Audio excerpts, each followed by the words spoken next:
Welcome to the 2025 Cybersecurity Modernization Summit presented by StateScoop and EdScoop.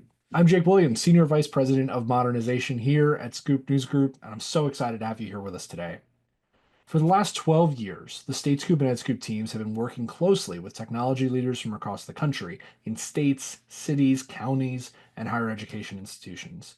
We bring the top leaders in government and higher education together with the brightest minds in the private sector to exchange ideas, best practices, and to find new ways to work together to serve residents better.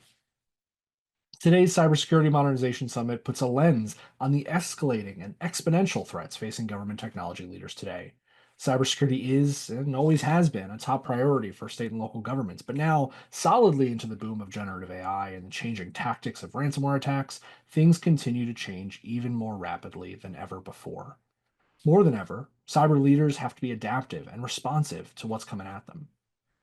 Today, we have leaders from the states and cities with the highest IT spend per year across the community, as well as leaders driving cybersecurity transformation in their own organizations.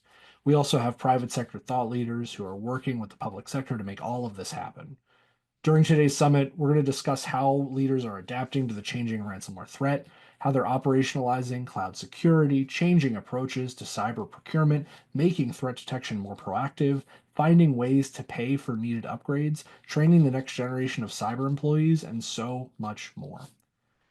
The goal for today's sessions is that you learn something new, encounter the leaders of today and tomorrow who will define our community for the future, find a new way to collaborate, and leave inspired to do something big. Please tweet along with us today using the hashtag CyberModSummit. And of course, I'd like to take a moment and thank our sponsors, Datadog, Sophos, and Wiz. With that, let's kick off our program. We're kicking things off with a case study with both the CISO and Deputy CISO from the state of Maine. I'm talking with them about how they're adapting their defenses to a changing ransomware threat. Stay with us.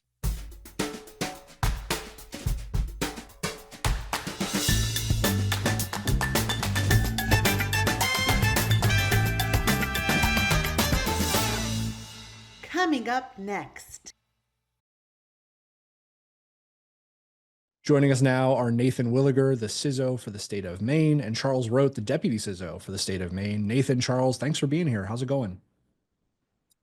Going very well. Thank you. Yeah, doing good. Thanks for having us. Of course, super excited for this talk. So we're going to talk about how ransomware is changing and has changed in kind of recent memory. There's a lot going on in the world and a lot going on in cybersecurity that changes how folks are dealing with ransomware. So let's kind of dive in with that as a starting point. So Nathan, I'm going to throw to you first, and then if you want Charles to go, I'll have you throw to him. How has ransomware changed in recent years from your perspective in the state of Maine, and how have government agencies like yours kind of changed to adapt to those changes? Well, if you look back in previous years, pre 2001 and stuff, ransomware has really been, large attacks and double extortion. Now, since 2001 and on, ransomware has moved more of like triple extortion.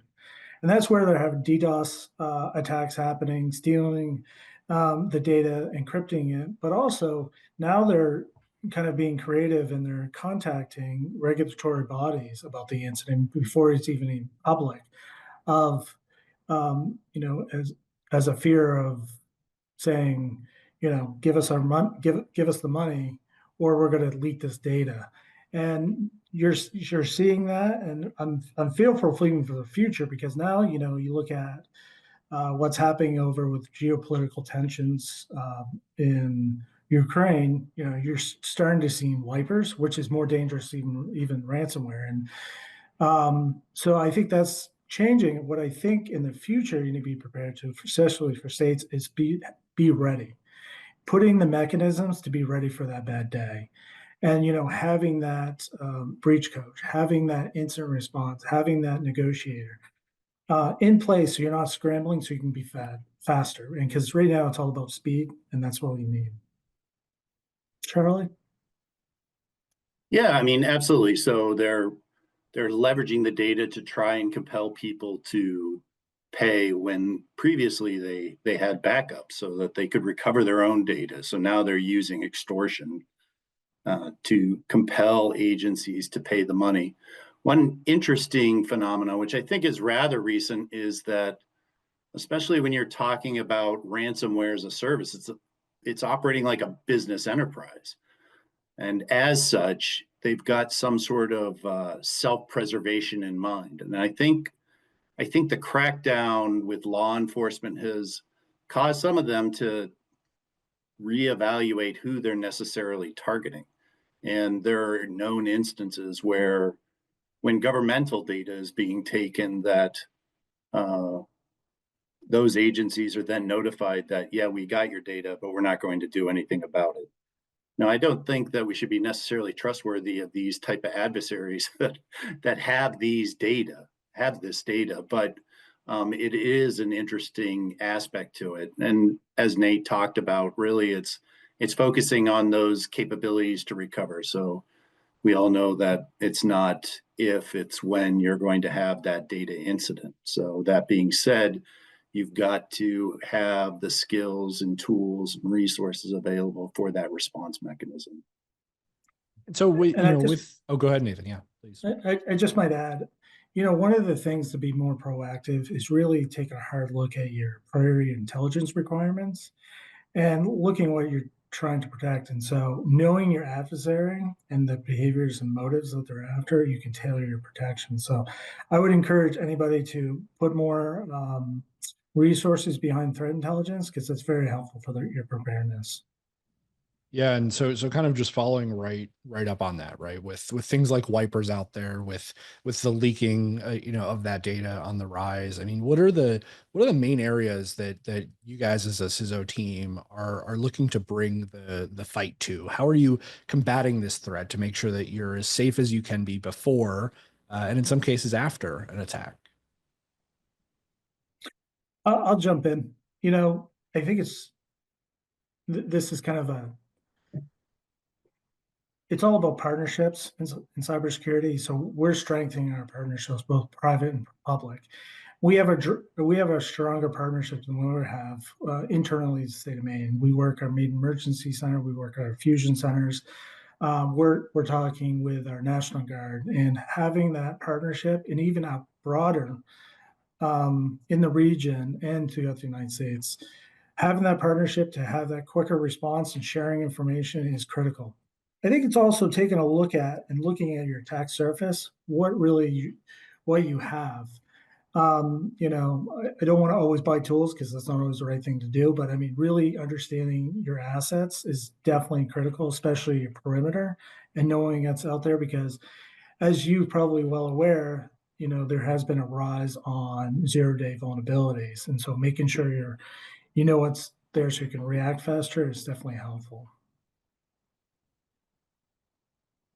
Yeah, and in addition to what Nate had, you talking about what do we focus on, and Nate's done a really good job on identifying the need for that identity and users are the perimeter of your network, as opposed to thinking that it's an appliance like a firewall or something of that nature. So things that he's getting at are security culture, right? And that training and awareness aspect of the users, as well as identity. So protecting that identity is exceptionally key. Implementing things better than logins and passwords, getting at MFA, single sign-on, things of that nature that protect the identity and the users, because that's the foothold that almost every one of your attacks is going to come from.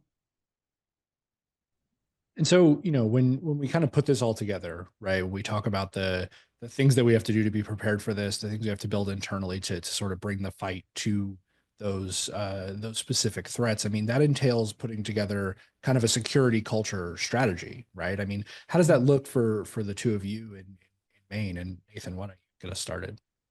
Yeah. So Charlie and I put a lot of focus on the past year with security culture. We know that's the foundation to make everything um, to be effective within the state. So we just wrapped one up. We have 4 pillars that we look at for our security culture.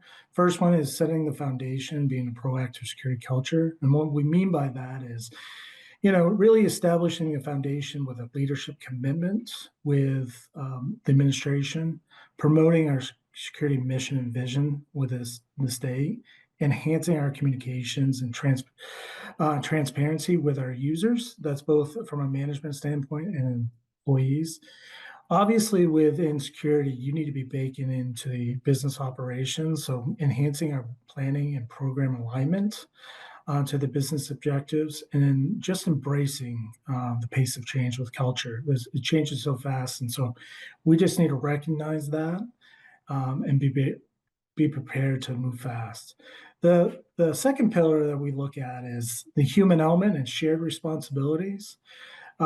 We have an information security office within the state of Maine. There's a number of us that do this on a daily basis, but this is just totally not us. And so we need to work with the agencies and the agency heads and commissioners to start to build that security mindset in the workforce.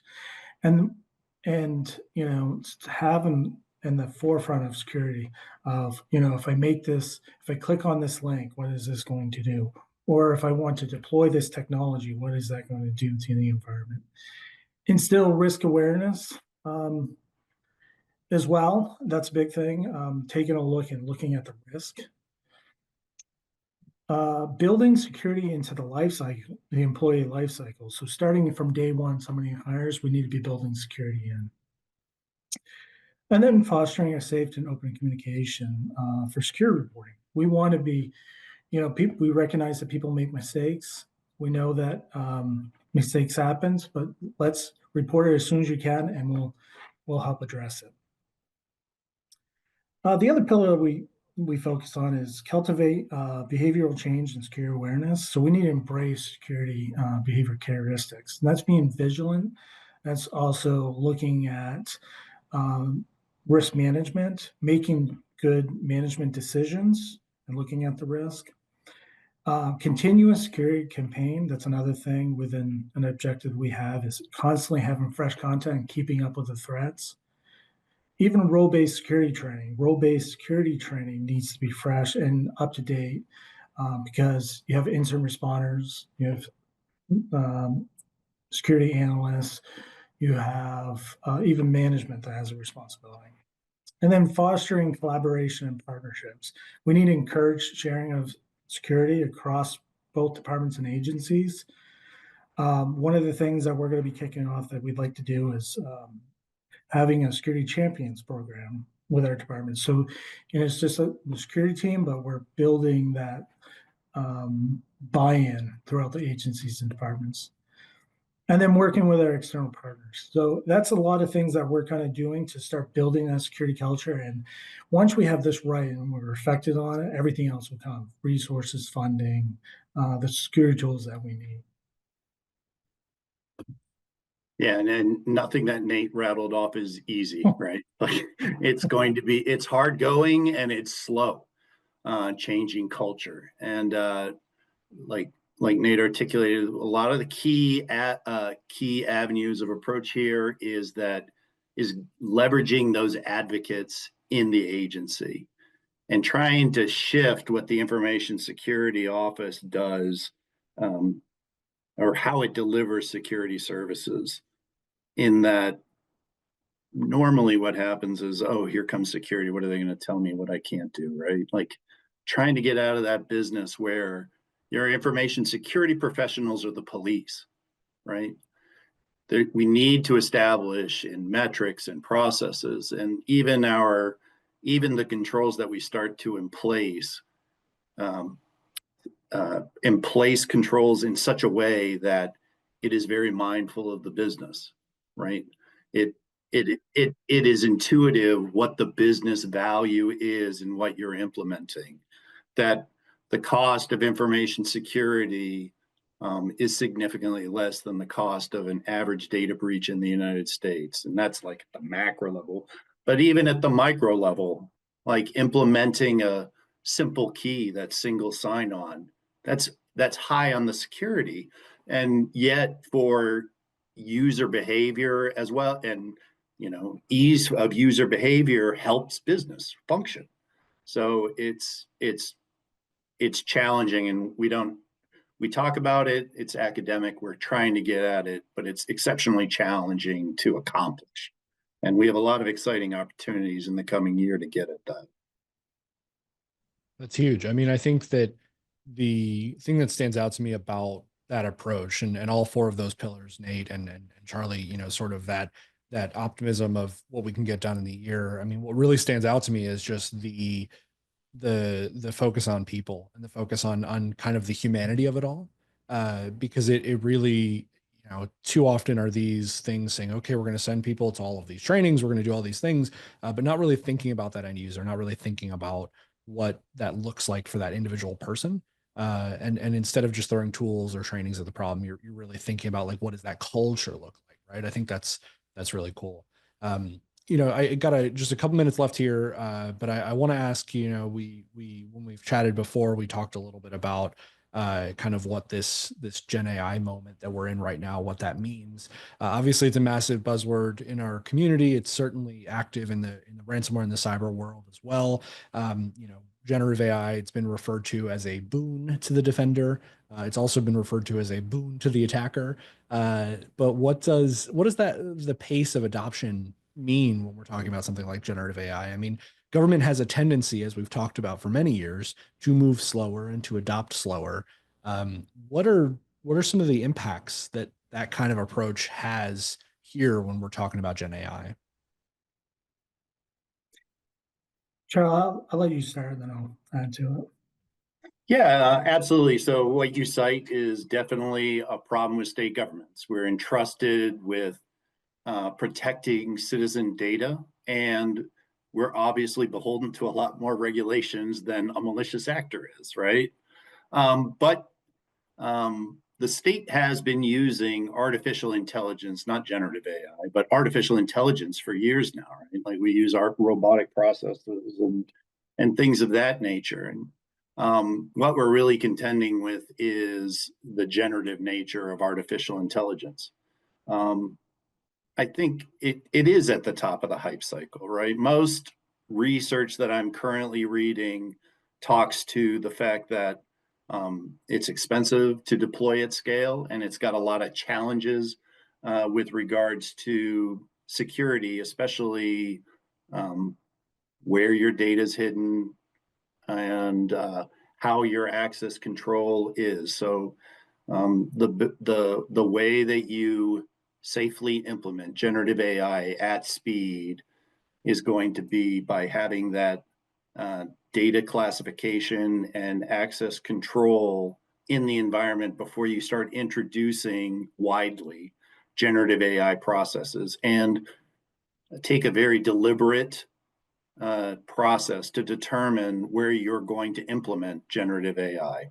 And I would say that in the Security Operations Center, generative AI has a lot of potential, right? When you talk about mundane tasks that are done over and over and over again and human fatigue, generative AI is designed built to do that kind of stuff. So I'm very excited for it, but um, deploying it enterprise wide, that's a huge undertaking and is going to have to be done with care. If you're relying on even to somewhat of an extent on security through obscurity, generative AI is going to blow the doors off that wide. So you need to be cautious on having your data and you classified appropriately and your access controls set before you start implementing that enterprise wide. I'll just add, one of the things that we did that we got some attention is we put a moratorium in regarding generative AI with the state of Maine, and we did that on purpose to try to get our arms around the governance that we would have. We've since lifted that moratorium, and we do have governance framework. But I want to mention to this, especially with security, that generative AI and AI is moving such at a rapid pace that our governance needs to be a fluid governance at this point. We cannot be um, have it being stagnant. So we're constantly over the last few months been making changes based on realities, and this is what's happening across all states. They're all facing this because the federal government's moving at a rapid pace. The industry is moving, so we need to keep up with that and being able to make changes to be effective to block those attacks when they come. That's great. Such an interesting time to be in cybersecurity, whether you're in the state of Maine or anywhere else in the country or the world. Nate, Charlie, it's been a blast chatting with you. Thanks so much for joining us today. Thanks a lot, Jake. Appreciate it. Thank you for having us. And to our audience, there's so much more to come from today's Cybersecurity Modernization Summit, so stay tuned.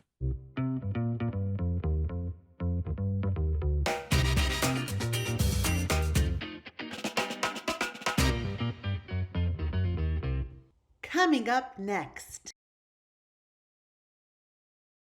Thanks, folks, for joining. My name is William Patton. I'm a Wiz Solutions Engineering Manager. And today I appreciate your time as I talk about cloud security modernization and specifically about cloud security operationalization. So let's get into it. Cloud has been the single largest transformation for security. This is something that developers and ops teams have already been going through for over a decade. And now security is being asked to operate at that same velocity. And why that is because cloud has unlocked a completely new environment. This is now outside of our four walls. This is outside of our control over the networks, security, storage, and that enables new features and functions that those developers and ops teams are taking advantage of. And now security is being asked to get into that environment, operate at that same velocity, while also being responsible for the security of all those new features and functions and with that new velocity that's unlocking them. And that creates new risks. That's the key to cloud security in the modern age. That is why we're being asked to operate at this velocity, because cloud providers and tools are unlocking new features and functions faster and faster every single day, which creates new risks. We can no longer simply operate on our traditional tooling of vulnerability management or externally exposed ports, firewall rule reviews. Those no longer scale to cloud, because new tools like AI and others are coming every single day and more quickly at a greater and greater scale, which creates new risks. Now things that didn't relate to each other in that traditional on-prem model are now unlocking new risks in cloud that attackers are exploiting. And that is all tied back to ultimately this new ownership model. Because of those new features and functions in this new environment, and because of the rapid speed of change that's creating those new risks, this has also unlocked a completely new ownership model. Now those ops teams, admin teams, dev teams, they own these compute, network, storage, security tools. They own the deployment and change and ultimately decommissioning of that, which completely changes the experience security has in interaction with those teams. And so we need to get security ingrained in that. We need to build that in as a seamless function within that operation so that it isn't a department of no, stop, start, as we were used to doing it before cloud. That has unlocked a new model. And what we need to do is change our thinking around how we do that, because what we've tried to do traditionally in security is extend our solutions from on-prem, right? We try to take what we're used to. We try to take things like vulnerability management tools and external exposure tools and expand them out to cloud. But that creates friction, right? These tools are constantly evolving and adapting and adopting new functions and features that don't operate in that model. And then we typically pivot to using native tools, right? Individual point tools per cloud. How do I secure AWS? I'll use AWS tools, Azure tools. But that creates a skills gap. It creates a visibility gap. Now I've got features and functions only targeted at individual cloud features or functions as well. And that creates that siloed point solution problem that we're used to, right? And then the final thing is we try to build it ourselves. All right, I understand now I've got these gaps. How do I build these tools to fit into those gaps? How do I bridge those tools, maybe using a combination of those on-prem traditional tools and native tools? And that creates the problem of, again, now we're trying to keep pace with the cloud provider's velocity.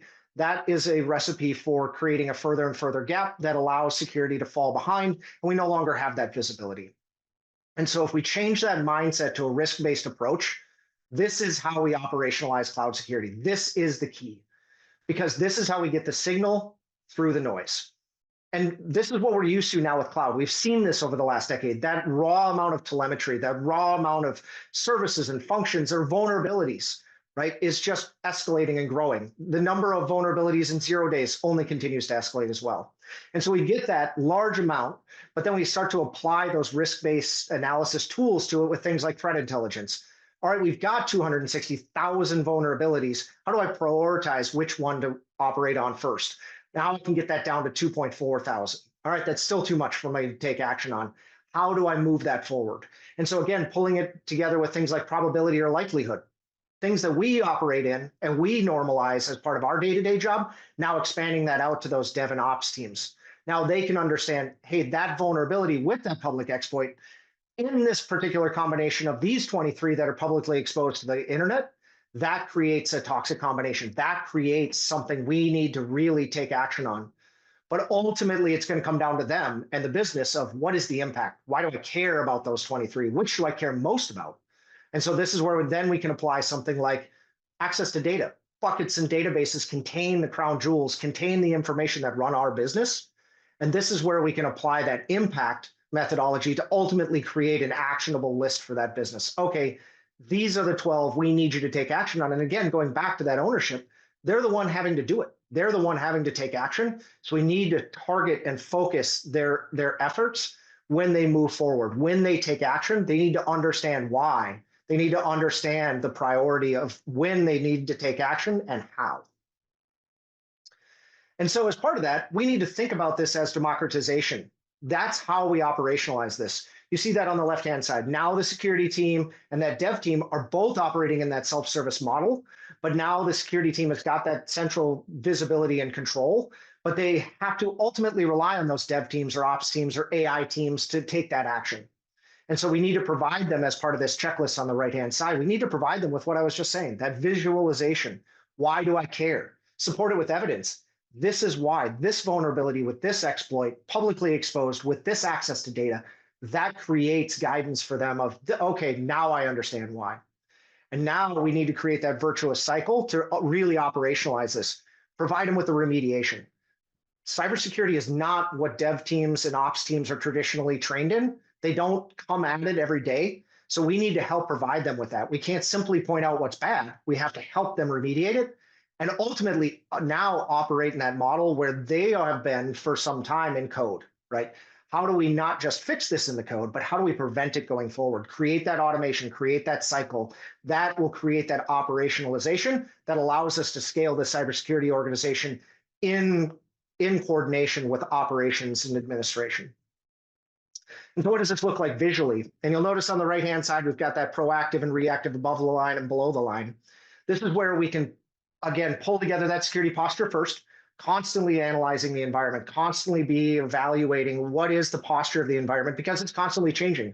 Whether they're making changes, the cloud providers are also making changes, and so is the environment around it. Threat actors are changing, software is changing, the cloud provider itself is changing, whether we are taking action or not. So we need to be doing that risk analysis constantly and providing that information to that dev and ops teams immediately. And then for us, we need to also enrich that and understand who's doing what with the environment. We need to pull that in as part of that. Okay, we understand the risk profile. We understand why that's risky. Who's doing what with it? And we need to help analyze that and provide that information more quickly to that cyber defense team, that SOC, that IR, in those tools that they're used to, SIMs, SOARs, other tooling that they've brought to the table. We need to do that as well. That needs to be intrinsic to this whole thing. But then, like I said, the real key is we also need to bring in that code security. This creates the cycle. This is what allows us to all communicate transparently and be able to do it again at scale, be able to operationalize fixing it in code, and then ultimately remediating and preventing ultimately those issues from coming around. So that creates that cycle. This is how we can all communicate in a methodology that we all understand and can all see. We now understand the rules of the road. We know how to deploy, and we know the actions that we took, why they were risky, and what was the outcome of that. And so this is what will allow that cycle to get started. And this is as part of that maturity framework where we can now build that virtuous cycle. So typically along the left-hand side, this is where a lot of folks are. This is where a lot of folks have been for a long time because we're still struggling with gaining that visibility because we're doing things like we talked about earlier, approaching it with traditional on-prem tools and agents and server deployments, right? That was really hard to scale to multi-cloud. And it's even harder to manage in real time ongoing. And so we get that visibility first. We create that multi-cloud visibility through modern cloud security tools. And now we need to reduce that risk. This is where we first start to take those actions, first start to categorize. You saw that breakdown, right? Taking that noise and ultimately driving it down to signal. These are the things that are most critical for us to focus on. We're going to take action on these first, and we build that maturity through that reduced critical risk. And then this is where we get into that cycle. Now those teams have become comfortable. Now they understand it. They trust the tools. They've got full visibility, and there's transparency and trust built between the teams.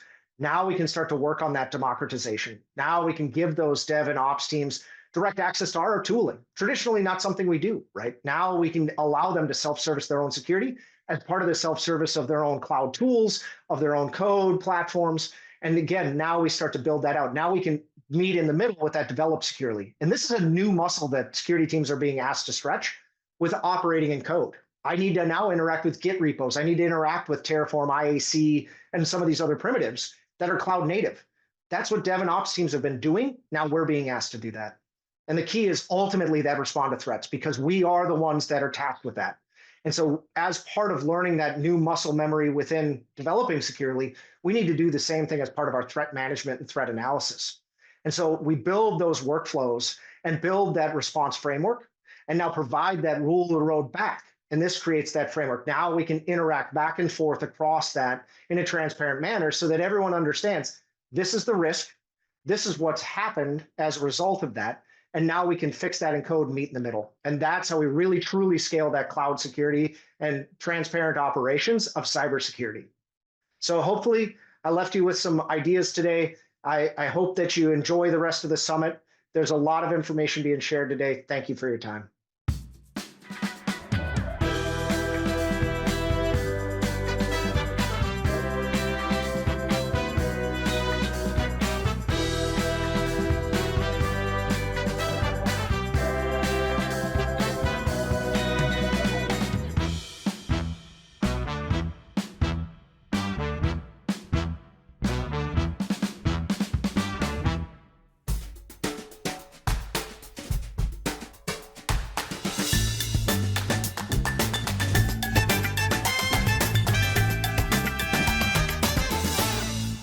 Coming up next. Joining me now is Alberto Gonzalez, the CIO for the state of Idaho. Alberto, how's it going? It's going great, Jake. How are you? It's going so well. Super excited to have you at the Cyber Modernization Summit today.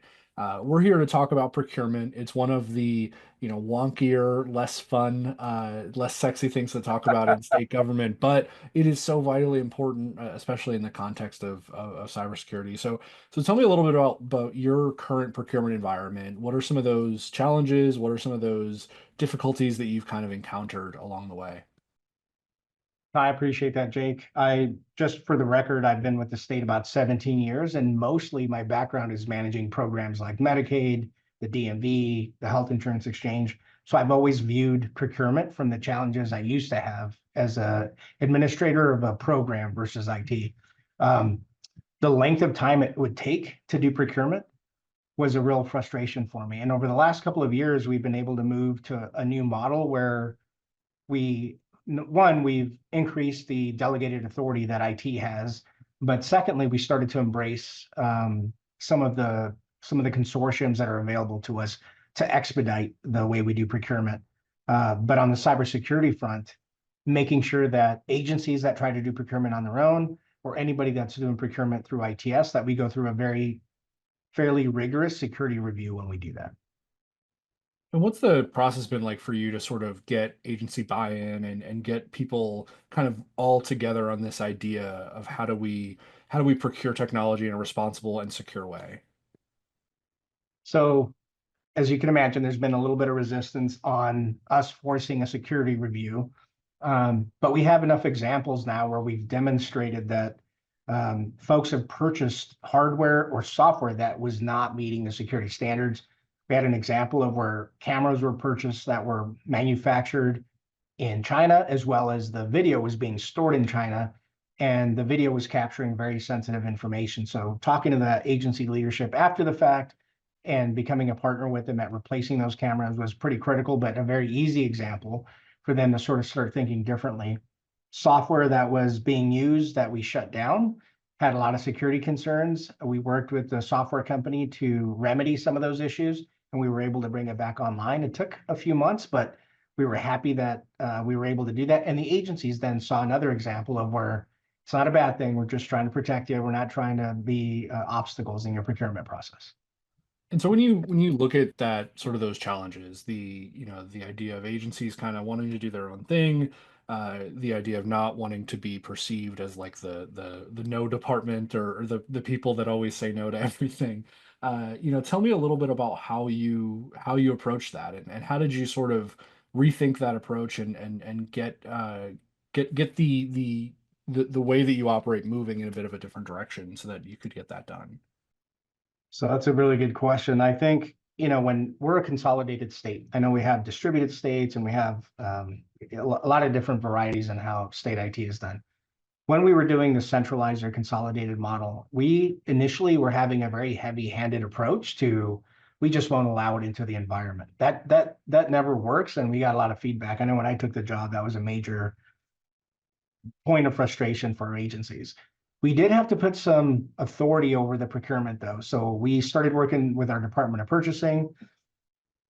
We also started working with our Joint Finance Appropriations Committee that started to demand that ITS, which is our group, was doing a security review on any procurement that they were doing because they had heard the same stories that, like the ones I shared with you earlier. So we started with sort of an enforcement mechanism, but really what we're doing now is more consulting. It's more partnering and collaboration. They got to see us as a partner, not as the enforcer of some policy that may keep them from getting some budget items. So I think collaboration over enforcement is always going to be a better approach.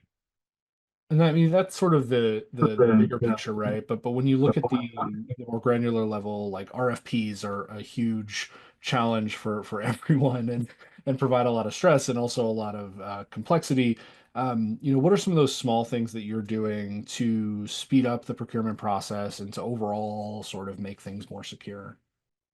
Well, I think a lot of us are trying to copy Mandy over in Texas, but what we're trying to do here is we know there's going to be large items. Your Medicaid system, your child support system, the Department of Labor, DMVs, a lot of those are going to be typical standard RFPs that have a ton of requirements. But there is so much technology when it comes to hardware, software, professional services that you can expedite those things. So a couple of years ago, we just made a full commitment to really embrace these channels, these consortiums that do procurement between the value add resellers and using the NASPO cloud or other versions of that as well. We've just accelerated the speed at which we can deliver some of these services, and the agencies have responded very favorably to that. So we've had a lot of success with that. I think if states are not leveraging that, they're missing an opportunity. And then, I mean, with these changes, well underway and implemented, I mean, what does this look like in the future? How does this, these steps, the involvement at the committee level, the use of NASPO and other contracts like that? I mean, what does this mean for a state like yours over time to sort of slowly but surely change the procurement method? I think our poor friends over at Department of Procurement get a pretty bad rep for how long they take in government. And I know they try really hard, and many times they're understaffed, much like we are as well with our IT groups. But when we think about being responsible government, dependable government, and building back credibility as IT professionals, I think we're laying down a foundation that says, look, there's going to be some really large items that you have to go through that pace, but let us partner with you. And I promise that before you even ask for money to be appropriated, or if you have money left over in this budget and you want to implement something quickly, we can help you do that. So let us be a partner with you. So our enterprise architect team or security team are very much open to having meetings on a regular basis with right now, I think we have over 55 agencies under our program. So we meet with them on a regular basis. And when you look at, sort of your peers at the state CIO level, you mentioned Mandy in Texas, but I mean, what advice do you have for them as they confront these types of issues in their own communities? What tips, what tricks, what secrets maybe do you have for them to make their go at procurement a little easier?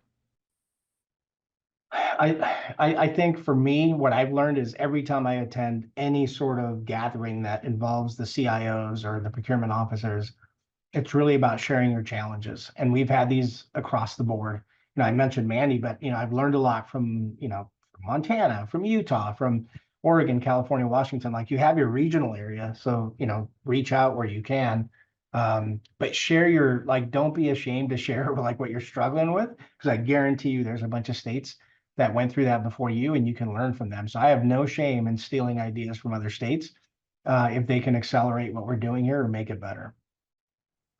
All right. Well, Alberto, I know we could talk about procurement all day, but we'll call it here. Thank you so much for joining us. Thanks for being a part of the CyberMod Summit. All right, Jake. Thanks so much. Appreciate you reaching out, and good talking to you. Of course, good talking to you. And to our audience, stay tuned for more from today's Cybersecurity Modernization Summit.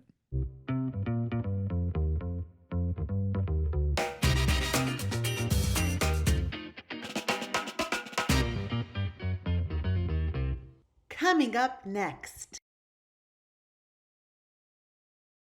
Joining me now is Bianca Langford, the VP of Security and Site Reliability Engineering at Datadog. Bianca, how's it going? Thanks for being here. Thank you so much for having me. It's going well. So, Excited to be. yeah, I'm excited to have you. So today, we're going to be talking about how we move from reactive threat detection to proactive threat detection, specifically in state and local governments. So, just to kind of kick us off, when we think about taking threat detection and responsive from that reactive state to a proactive state, I mean, what does that mean in action for state and local agencies? Yeah, I mean, it's a great question. And I think from anybody in security, we think about moving that proactive security threat detection and approach. It means transforming it to much more of a security-driven approach versus a compliance-driven approach, which is often what we're faced with as security practitioners. And that means, in reality, we think about an intelligence-led strategy. We think about our real-time threats and reacting to those threats and building much more of our practice based on the threats we are able to anticipate and detect. And so, obviously it's a very continues to be a very interesting time for government, for state and local government. And we've talked about here today at the Cyber Modernization Summit, all the different components that go into that, whether it be funding or grant funding or evolving security threats. For you, when you think about changing that response method, what are the main barriers right now for agencies to be doing that, and how are you advising them to kind of overcome them and put this stuff into action? Yeah, and I anticipate smaller states and agencies are typically operating with much leaner teams that we would expect a broader organization to have. So that means they have limited resources, and we must think about how we can not overburden that staff, but most efficiently leverage the resources we have so that it's not so burdensome to put in security measures. So while we would love to have everybody be well resourced, that's not always the reality. So I think for them, overcoming that burden of less staff, it means taking the working on most critical real-time monitoring, leveraging any AI-driven detection they can have, automating their response with both pre-configured rules and alerting, and then leveraging the minimum trust and zero trust principles that they're able to implement. And zero trust is a pretty big term, so I always like to say minimum trust that you can achieve. It is something you can focus on breaking down smaller pieces in a smaller agency.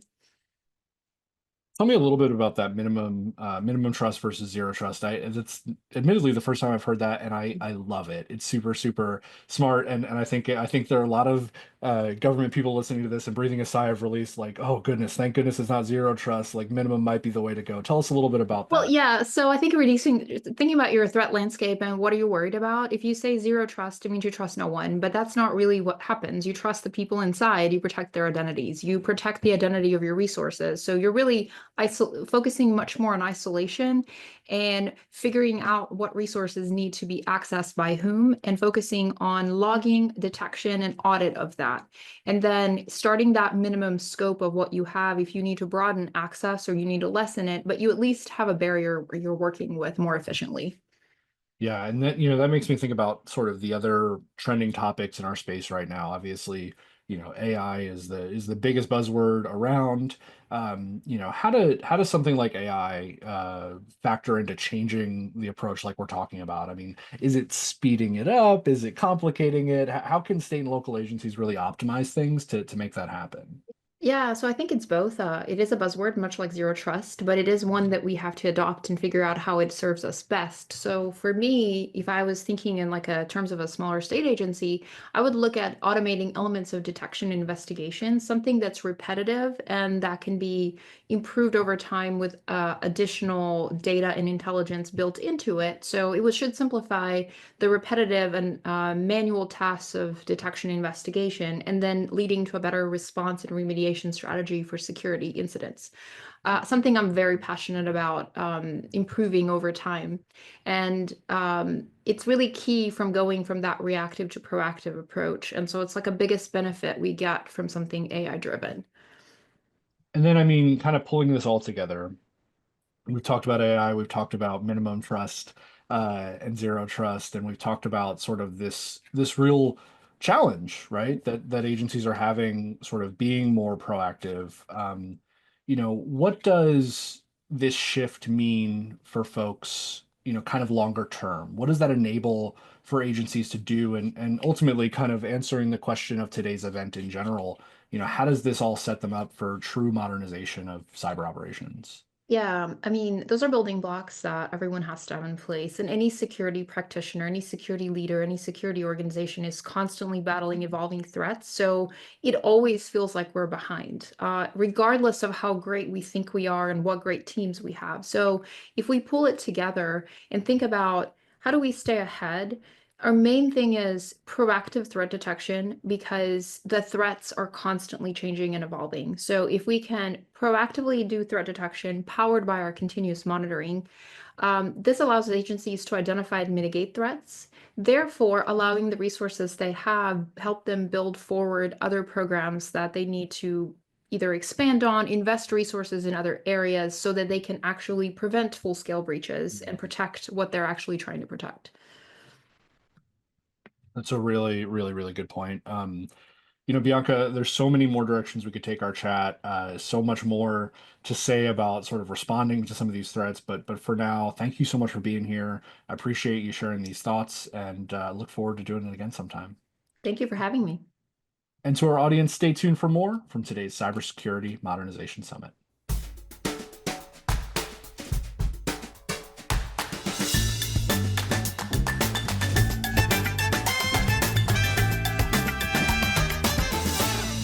Coming up next. I'm here now with Greg McCarthy, the Chief Information Security Officer for the City of Boston, and Michael Watson, the Chief Information Security Officer for the State of Virginia, the Commonwealth of Virginia. Mike, Greg, good to have you. How are things going? Pretty good. Thanks for having us. Yeah, going well. Thanks for having us. So today's session, we're talking about footing the bill for cybersecurity. It has been a challenge and an issue as long as I've known each of you. There have been some changes in the last couple of years, and then even more changes in the last couple of months that are changing how we approach this issue. So let's kind of get started, and I'll go to you first, Mike, and then would love to hear from Greg on this. But what is the state of cyber funding right now, and specifically, what's the state of the support funding that you're getting from other entities other than your own government? Yeah, so I think, we of course are in a time where we understand where cybersecurity is kind of critically important to, functional IT anywhere in our environment, whether it's at private business, public sector, anywhere else. So I think that first part of recognizing where the challenge and problem is something that we've at least made, some pretty decent progress on. We are now at the point of trying to figure out, okay, we understand where some of our funding gaps are. While states in general have been able to, over the last 10 to 15 years, slowly build some of their funding up, we have a lot of our partners and people in our cohorts that are still trying to figure out how to build that up. And I know localities are one of the biggest areas that we understand that there are weaknesses, and we understand that the localities struggle with those funding options because there just aren't enough dollars available, especially at local tax bases, right? It's really difficult to raise those pieces. So we've had some forethought from folks at a number at the state and federal and other levels, trying to figure out ways to funnel some of the funding to those organizations to get those basic controls and protections up in place. So we've got, what had been in the past, some of the FEMA, UASI funding. We have some of the pieces coming from the state and local cyber grant program funding. And of course, every state I know is pushing really hard to try to help ways to get funds to locals. I know our current governor approved and legislature approved funding to help even supplement some of what was the matching requirements of some of the grant funds that are out today to try to reduce the burden as much as possible. And I know other states have tried to take similar tacks. And what are you seeing in Boston, Greg? I mean, Mike has that great purview of that state perspective, but when you get down to the cities, what does it look like for you, even in a big city like Boston?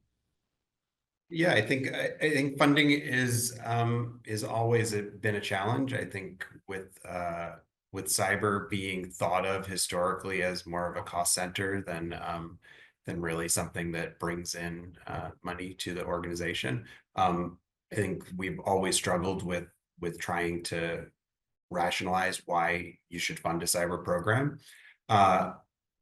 What Mike described is similar in the Commonwealth of Massachusetts.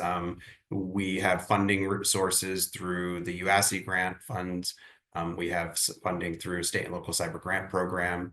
The Commonwealth has also had some grant programs specifically for local municipalities as well. So there's been funding investment. I think one of the challenges, though, is especially for large municipalities, the funds that have been historically allocated under UASI. So for those who are not familiar with UASI, it stands for Urban Area Security Initiatives.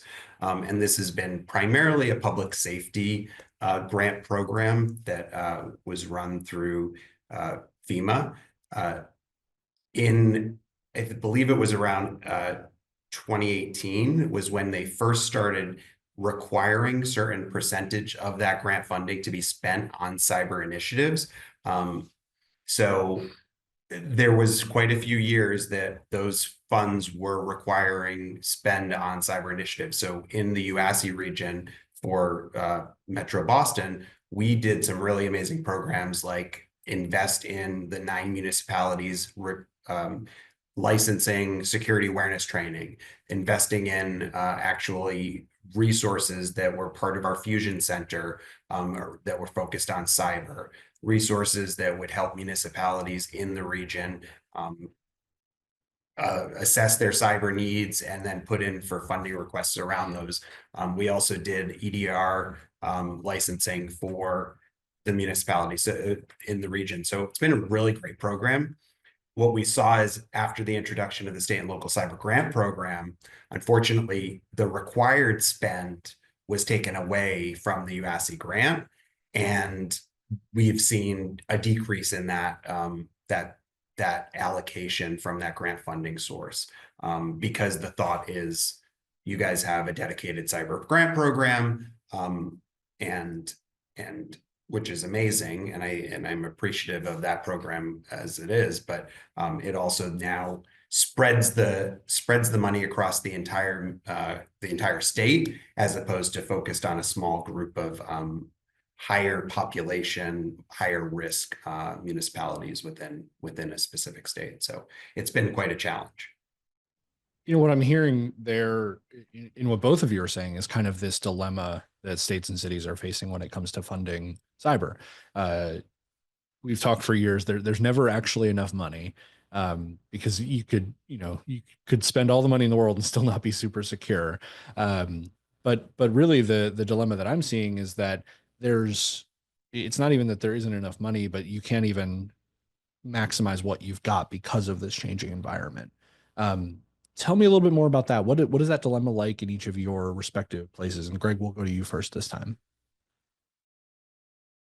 Yeah, so I think part of it is, as I mentioned, like the shift from the UASI funding, which our region was heavily part of and benefited from, to the state and local cyber grant program. I mean, the states are in this extremely challenging situation where they're receiving money on behalf of the local governments, and they have to figure out a way to create a program that can help the smallest of your small towns within your respective state to the more sophisticated, larger urban areas, your cities, and have that equally as valuable across all of those aspects. So it's a really challenging and I'm not envious of the fact that the states have to figure out how to actually create programs that are diversified across the various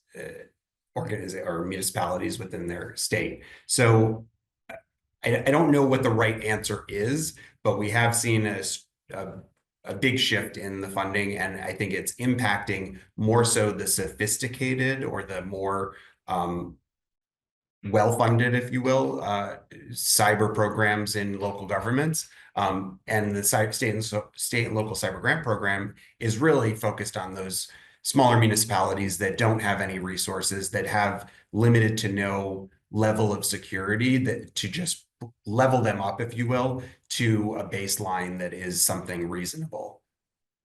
Yeah, and to that, and I completely agree with Greg's assessment. Like, even in the grant program, there's the funding required to go to the rural folks with the understanding that they are going to have a tougher time raising those funds that are necessary in order to get them down this path of cyber. And what's the hard part is, like, water systems work to provide water to, it doesn't matter whether it's 20 people or 200 people, like, it's still stuff that needs to get secured to prevent water shortages or power shortages or anything else that is tied to whatever the individual locality is helping to run, or critical infrastructure that locality is providing. And I think the key differences between the two funding approaches previously was, one was tied towards risk, which is a good way to do funding. This state and local cyber grant program is that whole of state, how do I raise everybody to a minimum bar? But that does not necessarily address, negate the requirements for, something that's got to be done at that risk level, right? We understand that, a water system going out in Boston is going to be different than something that is going out in like Southern or Southwestern Virginia, where the population densities are just very different, right? And, if you were to look at any, private organization, people invest in those areas based off of the amount of risk that we're experiencing. And we've got to figure out a way to incorporate, cybersecurity funding, across all of government organizations in that risk-based fashion. I understand that sometimes in government, the risk is different, right? We have to be up when everyone else isn't. Sometimes we have to be ready to respond to, other countries' reactions to the way that we're executing. There are different levels of responsibility that are tied to government organizations than what is necessarily tied to the private sector, but it doesn't change the fact that regardless of how we do it, we have to come up with the funding to, put these controls and protections in place, or else when we go to rely on those systems, they're not going to be available. And that's the part that I think we struggle with the most, especially as security practitioners. And I know, Jake, you've seen us do this for years, trying to figure out to say, how do we communicate that, that critical component, when these things aren't working, it means that citizens are impacted, lives are at risk, because that's where government plays, right? It's not like, oh, well, and I shouldn't say this because there's sometimes where this is the case. It's like, not, well, oh, I can't get, my museum entrance today or my whatever today. It's, some law enforcement officers can't function, or, like I said, critical infrastructure can't be provided, water can't be provided, power can't be provided. Those things are no longer possible for citizens. And that's a pretty big life safety issue. And we're constantly trying to remind people of that, so that we are, at least putting the resources where they really need to be. And we're grateful that localities are getting more acknowledgement for where some of that critical infrastructure sits. But it's still a long road. We've got to figure out a way to fund this in the long term, instead of the spurting kind of funding that we're getting now. And I think in the context of that, like spurting funding, as you say, I mean, it paints a picture of anxiety, right? With the changes to UASI that Greg was talking about, and then now the the fact that the state and local cyber grants were kind of a one and done at this point, and eventually that money will run out, and then certainly in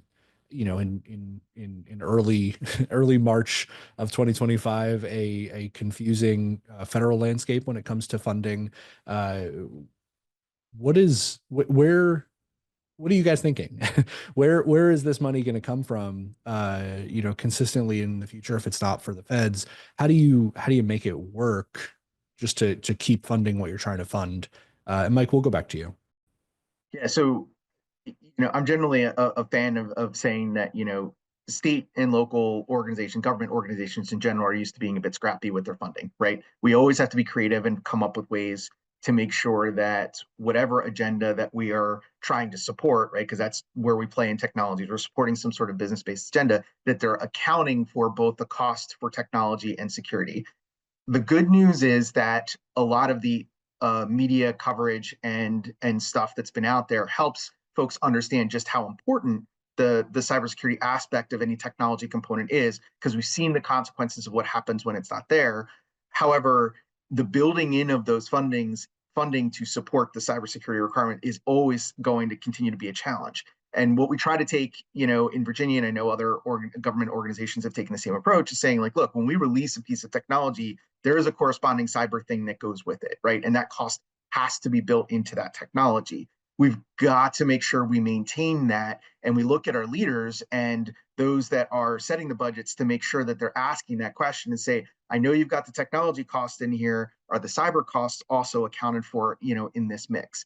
Because if we don't maintain that line, what inevitably happens is we pay more for it later, because we have to then try to retrofit whatever technology that's necessary to keep the cybersecurity stuff working once it's up and running. And that going retrofitting, we all know, trying to put something on later is always way more expensive.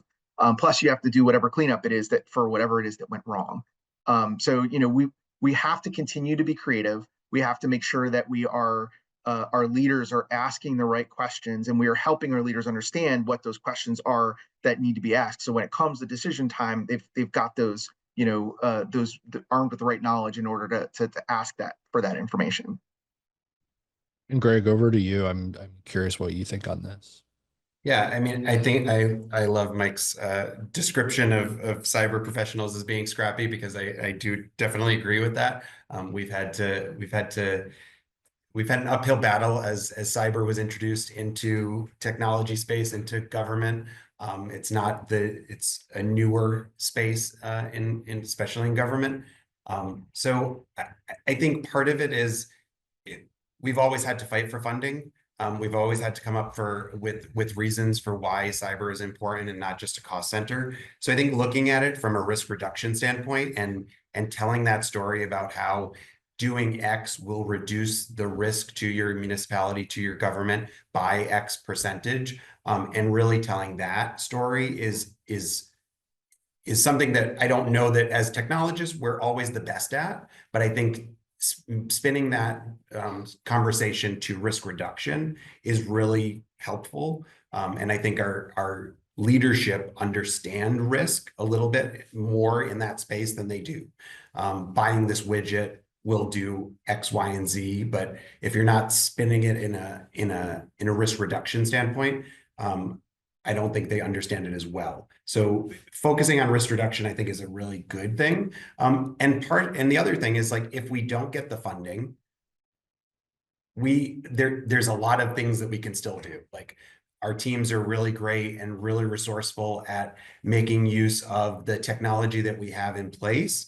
And if we have to build compensating controls around certain things that instead of buying a new tool that could easily be implemented to reduce that risk, putting in the compensating controls with existing tools that we have in place is a really useful way of ensuring the security of your organization. Ideally, you would get the funding for those tools, but there's always a way to help secure your organization, even if that funding is not there initially or for a short time period in the future. I want to drill down on that. We only have a couple minutes left, so we'll kind of wrap up with this question. But I I want to drill down and I don't even know if you you were mentioning it, but ideally, right? When we talk about an ideal world, ideally, cyber funding wouldn't work like this. Ideally, it would be structured to support you in the ways that you need to evolve with the threats, to evolve with the changing landscape. So I guess partially in an ideal world, but also hopefully with some sense of reality. How do we fix this, right? I mean, what would we need to do to make this work in a sustainable way that doesn't require you to be scrappy as much, and does create an environment that's more responsive to what's happening around us? Greg, why don't you go first? That's the silver bullet question, right? What is the silver bullet to solve this problem? I think continuing to educate our decision makers, our elected officials, as to why cyber is a requirement as opposed to a nice to have. I like to equate it to almost like a public safety service. You don't question about whether you need your police or your fire department within your municipality. So similarly, we provide a public service, we provide safety and security in the digital form. And so thinking of it as a public safety, public service type of function, I think could be a beneficial way of looking at it. What do you think, Mike? Yeah, I'm always a big fan and I agree with Greg. Understanding the safety impact and what that looks like is super important. And I think public safety being one of those core components to the way government functions tends to be at least something that's relatable to a lot of our leaders. In general, we have to figure out a way to make sure that our leaders also understand the way that the impact of those the cyber controls and everything are within the environment. Because the one danger that we've got with that the public safety aspect, well, I think they understand it better. Their ability to apply it to scenarios is a lot more difficult, right? Like it's easy to explain to someone to say, look, I'm going to fund this firehouse is going to cover this these 5,000 homes, right? And that the risk is limited to those 5,000 homes. In the cyber world, it doesn't work like that. You could have something that looks like it's only going to be impacting 100 people, and they use it as a pivot point to all of a sudden impact 100,000 people.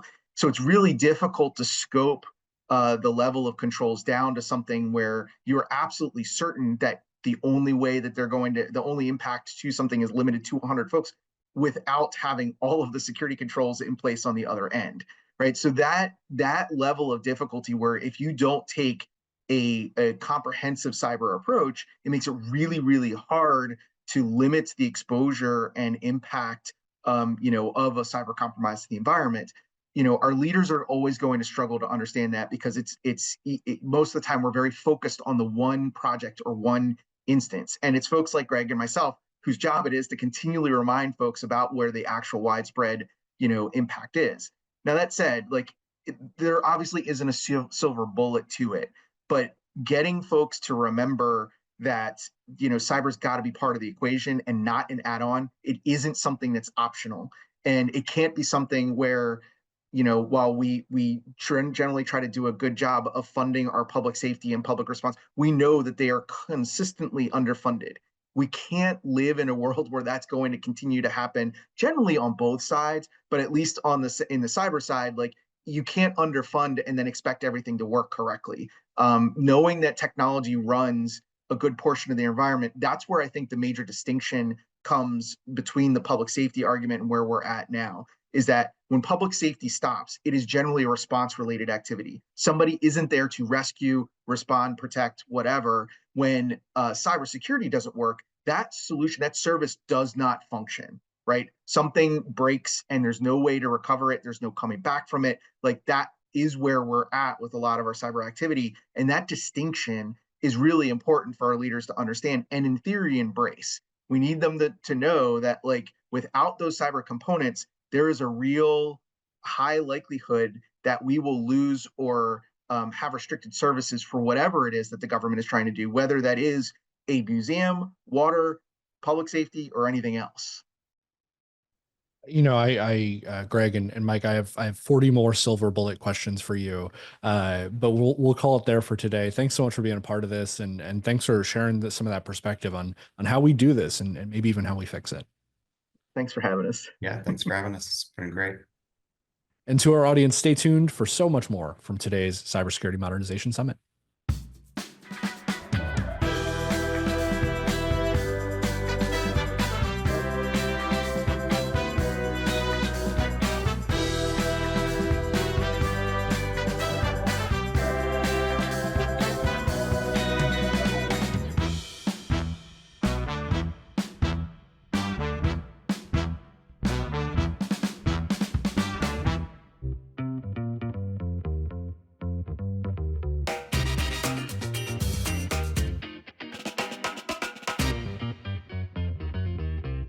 Coming up next.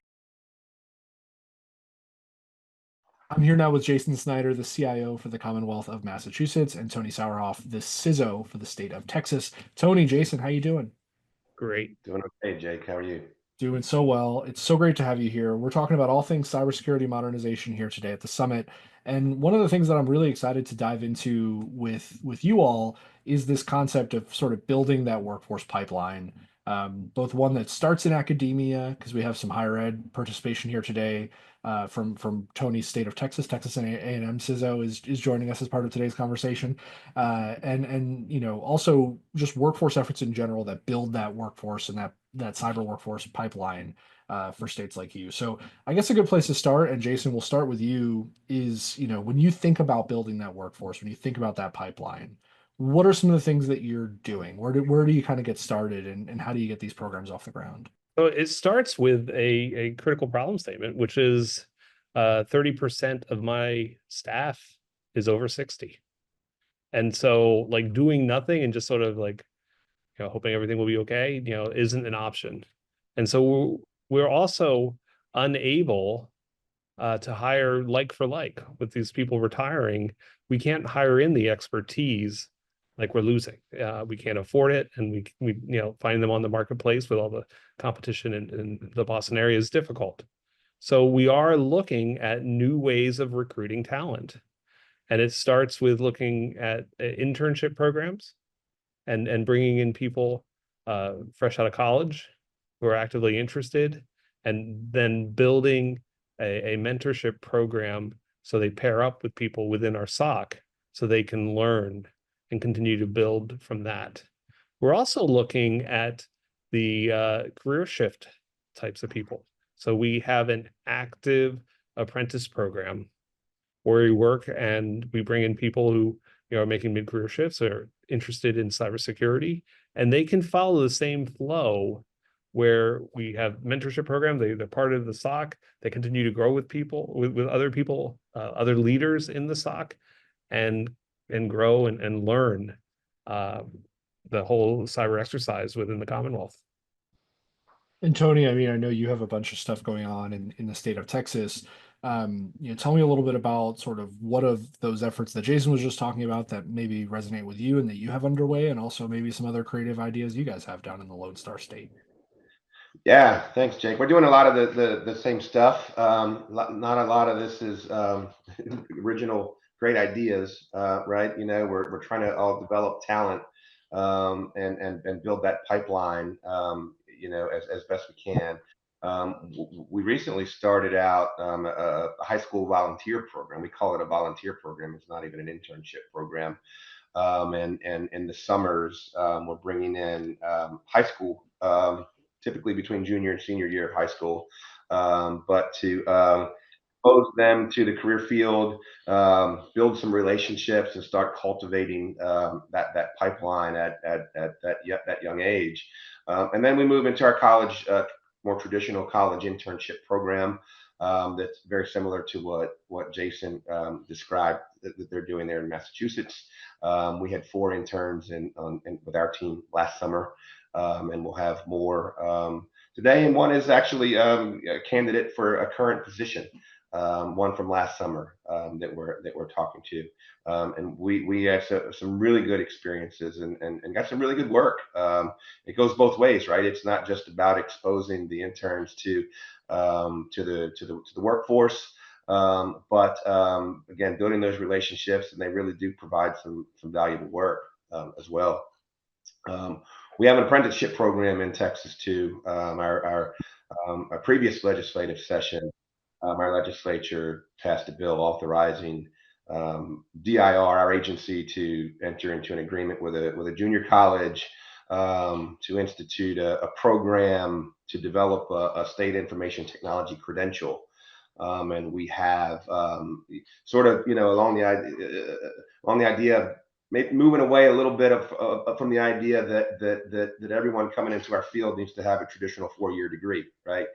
We know that's not necessarily a requirement to be productive and a valuable member of our field. And we're actually close to bringing on and hiring the first 2 apprentices from that program that we have with Austin Community College. And lastly, I'll mention our RSOC program, or our Regional Security Operations Center program. We have the first RSOC stood up a couple of years ago out in West Texas in San Angelo at Angelo State University. They're all in partnerships with universities. The second and third RSOCs are in the process of standing up right now. One is at UT Austin, and the other is at UT Rio Grande Valley, all the way down in the far southern tip of Texas. We're hopeful that we'll have at least 4 more RSOCs identified and funded here out of this current legislative session. But those RSOCs are, in addition to providing some really valuable SOC services and cyber services like EDR and NDR for free to local entities in their regions. We have, by the way, 7,000 local government entities in Texas. These RSOCs, the idea eventually there will be 12 roughly, and they'll divide up into geographic regions and provide services to the local entities in their regions. But in addition to providing these services to these local entities in need out there, they're staffed largely by students of the university. So the students are getting time. They're paid employees of these RSOCs, and they're getting time outside of their school program, outside of their academic program, working in a real world SOC. We've had 1 or 2 so far out of the first class of the San Angelo, the ASU SOC, that have turned over and become full-time employees of that SOC at the university. There have been others that, again, I mentioned the size of our and the number of our local entities, just to kind of give you an idea of how many local government entities will be around and supported by each RSOC. Those entities all also need cyber, staff, right? Cyber expertise. So while a lot of these students that are graduating with time under their belt and experience working in these RSOCs may not go to work for the state or even stay at the university, the hope is that many of them will stay in their regions and go to work for the local entities in their regions that need their help too. So I'll pause there, but that's kind of a rundown of our formal programs that we have going here in Texas. That's great. I think one of the things that stands out to me about both of your efforts, both Jason's and Tony's, is that turnover of people from interns or apprentices or volunteers into full-time staff to keep that pipeline going. And so, when we think about that pipeline, we think about the various challenges that government faces when it comes to workforce. Namely, the top is probably on salary. If you're a cybersecurity employee somewhere in the private sector, you can make a heck of a lot more money than you can make in state government or local government. But a lot of these programs that you're talking about are sort of creative approaches to solving that challenge, not just with salary, but some of the other challenges that come up with workforce. So, Jason, I want to go to you. I mean, when you think about the challenges that government faces from a workforce perspective, tell us a little bit more about how some of these efforts are kind of bridging that gap. Sure. I think it starts with really establishing a collaborative and learning culture. And so for each of our staff that come in to the SOC, we start with actually training them across the different areas and services, relevant services the SOC should understand. So a person coming in, we're going to work with them on understanding how our network is built. They're going to understand how our cloud systems are built. So we're going to work with that team for a bit. They're working with our risk management team to understand the overall degrees of risk that affect us in Massachusetts. We have a series of formal training sessions built on monitoring and configuring access control, authentication, encryption, cryptography, and really diving into that space. And then finally, we acknowledge sort of the fact that we are a business. We're trying to keep all these systems live. So we had them work with our incident response teams and our business continuity teams. So they understand precisely that these are the services that run the Commonwealth and the importance of them all. And so it's because we're diving into this idea of a learning-based culture, and the fact that we do work across different teams, and you should know these different teams, it becomes quite evident quite early that the people coming in are engaged with others. And when I talk to the interns, when I talk to the apprentices, they're all very excited about the opportunity they've been given to learn in this space. They feel there's part of something greater. They understand how the SOC is affecting everything else, not only because the IT services underlie all the services that the Commonwealth provides. So they understand not only what the SOC does, but what EOTS does and how it relates to all of those services of state government. Yeah, and Tony, in Texas, you talk about it, you listed a number of those programs that you have stood up, and talk us through a little bit about how some of those are helping bridge that gap of that workforce challenge that we all know maybe a little too well. Yeah, I mentioned when I was talking about the internship program that we have one applying for a current open position today from last year, and that's to piggyback on what Jason said about culture. It starts with culture. And developing that, and this intern or former intern is interested in coming back to work for us in a full-time capacity because of that, right? And that's the idea when we do have these folks in a volunteer capacity or an internship capacity, is to show them that what we have, the program that we have in place that is there. When you're developing folks, it goes two ways. The developing folks into better experienced, more capable employees is what we ultimately want to get to for to fill those higher, more experienced roles within the organization. But it also makes those younger folks more valuable too, right? And you talked about going out into the private sector and making more money, and some of them will do that one day, and that's okay too. But they learn and understand that opportunity is there for them, and that they can come in and they can spend a few years and they can develop and grow, and that will help them and support that. And by doing things like cross training and moving them around to different areas, we've got our office of the state CISO team where we focus on a lot of policy and governance. We've got our state SOC team that secures the perimeter of the network. We've got our internal agency cybersecurity team that operates and does the internal agency work, just like every other agency has their own internal team, right? So we've got different areas and different things that we can expose folks to and really kind of round out their experience in cybersecurity. And so that when they are either at some point they're able to move up into a higher level position here with us at the agency, or they get to a point where they've grown as much as they can grow with us, and they move on, and we backfill them, back from the bottom like we did when we brought them in. Yeah, and I think that all of this together, we've been talking about workforce and cyber workforce as long as I can remember, right? As long as I've been doing this job, we've been talking about it. And so I'm curious sort of what this looks like going forward, right? You two both outlined a couple really good examples of programs that are working, right? You're hiring good folks in your states. What does this look like going forward? What does this enable you all to do down the line? And sort of how does all of this come together into like that overall workforce boom? Tony, we'll go to you first on this one. Yeah, sure. I think what it looks like going forward is more a lot more of the same, and continuing to look for other ways to grow and build that pipeline.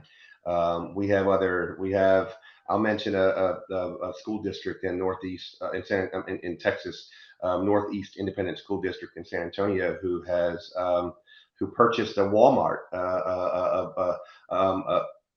a Walmart store of the facility and turned it into a cyber training center that's physically in the center of their school district, and they're starting at through in ninth grade, training high schoolers, and they're graduating high school with certifications, A plus and Network plus and Security plus, and preparing them to come out into the workforce right out of high school. So it's more of that, and a lot of it is trying to look where we can create things like that, like with the RSOC program, and a lot of it is looking at with the school district I just described, and just where we can support that. Right, we can't do everything, but we can encourage and cultivate and support. So it's going to be just continuing to look for ways that we can add more connections into that pipeline, and what that allows us to do, Jake, is just to, ideally, right? We're never looking for those higher level, hard to find, unaffordable, talents that we just have difficulty with, right? Ideally, if it works right and it continues to work right over time, we're building and growing our own workforce. And each time we have a vacancy, when someone does get to a higher level and leaves, we can just shift everyone up a level, and we've prepared everyone for that, right? And then we come and we backfill from our pipeline. So ideally, that's what it lets us do over time, and we just keep looking for ways to grow that. Yeah, absolutely. And Jason, you can close us out here, talking about sort of looking forward, all of this stuff together, all of these programs. What does it enable for a state like Massachusetts to think about or to do when it comes to government workforce? So, the importance of cybersecurity has never been greater. And so what we're seeing is we're expanding really the role of our security managers. We're saying, hey, you need to build an entire process for bringing in new talent, training them up, building them, and being ready to support the very mission critical nature of cybersecurity in the Commonwealth. And so we are actively training and working with our management team to ensure that they get the importance of training and the importance of building a good culture so people want to stay. We had an AI program where we had students come in, and the students were so excited to be given the opportunity to find solutions that they were like, we want to stay. We want to stay here. We recognize we get paid a lot more, but we like working here. And I think the same thing applies in the cybersecurity space. We create a welcoming area where we allow people to grow and prosper. They'll stay here regardless of the money. That's so cool. Yeah, that's a perfect, uplifting, and positive note to end on, especially in a conversation that for so many years has been kind of dark and dismal. So it's really exciting to see progress on that front. Jason, Tony, thanks for being with us today. Thanks for sharing all these insights. Thank you, Jake. Jake. And to our audience, stay tuned for more from today's Cybersecurity Modernization Summit.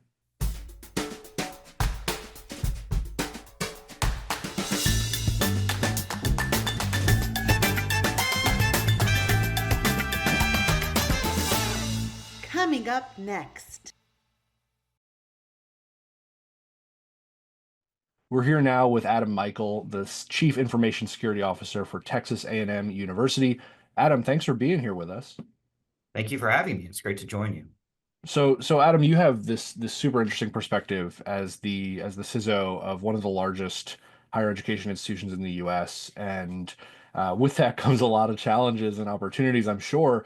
Tell us a little bit about what it's like running cybersecurity for an institution like this, and what does it set you up for?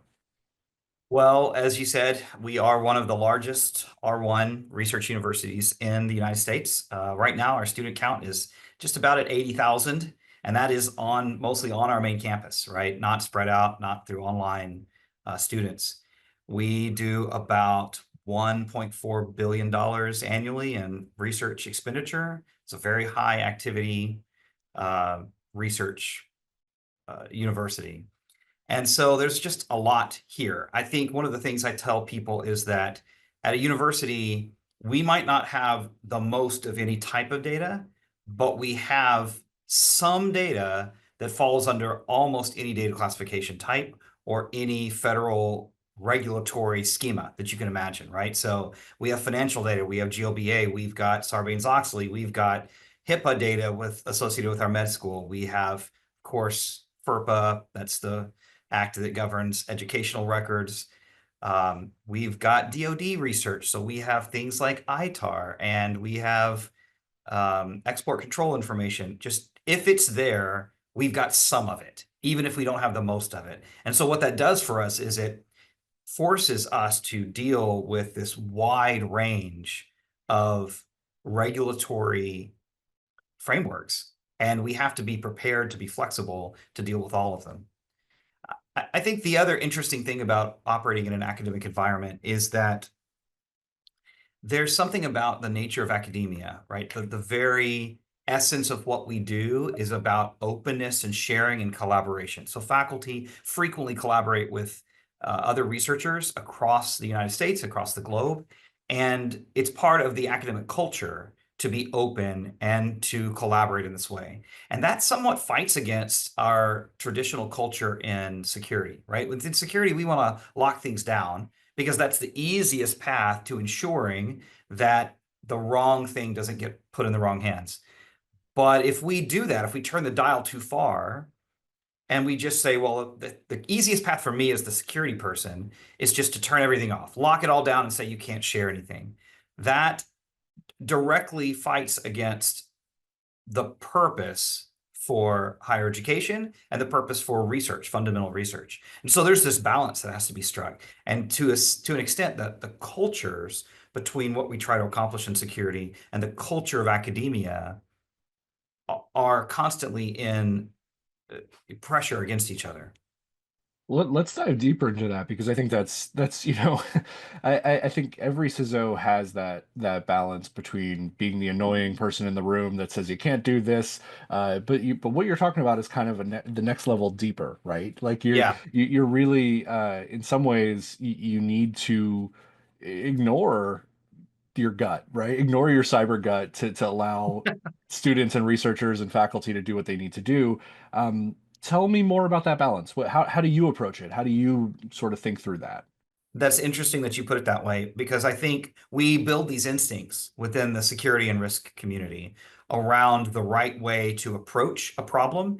And yes, I think it goes beyond the idea, we hear this aphorism, the balance between security and convenience. I'm not really talking about convenience. I'm talking about something more fundamental, right? I'd called it a cultural mismatch, and that's because the culture of what happens in academia, it's fundamental to accomplishing our purpose for being here. So if we turn the dial too far, you are literally stopping the reason we exist. And that obviously doesn't work, right? So here's an example. One of the things that I've done since I've been here in my tenure as CISO is that I'm looking at rebalancing how we think about privilege elevation. So admin rights on a desktop. I'm not talking about infrastructure and servers. That's kind of a different thing. We want to really be careful with that. But on, let's say, a laptop that a faculty member uses, the traditional model is lock that down, say no. If you need admin, you put a ticket in and somebody does the thing for you later. That doesn't work when you're a faculty member and you're here in your lab and it's 2 in the morning on a Saturday and they're trying to get something done. They're meeting a deadline, or maybe that's just when the research is happening because that's when grad students stay up, right? And so now suddenly you need to install some code that you downloaded from GitHub that your colleague at another institution has given you. And now I can't do that. That stops work, right? There's like this, it's not just an inconvenience, it's really a delay, because now I've got to wait for the next business day for a ticket to be processed. So we've adopted this approach that I call trust users and get telemetry. So as long as I'm getting the right telemetry and monitoring availability to me on the device, right? I have my security agents able to see what's happening.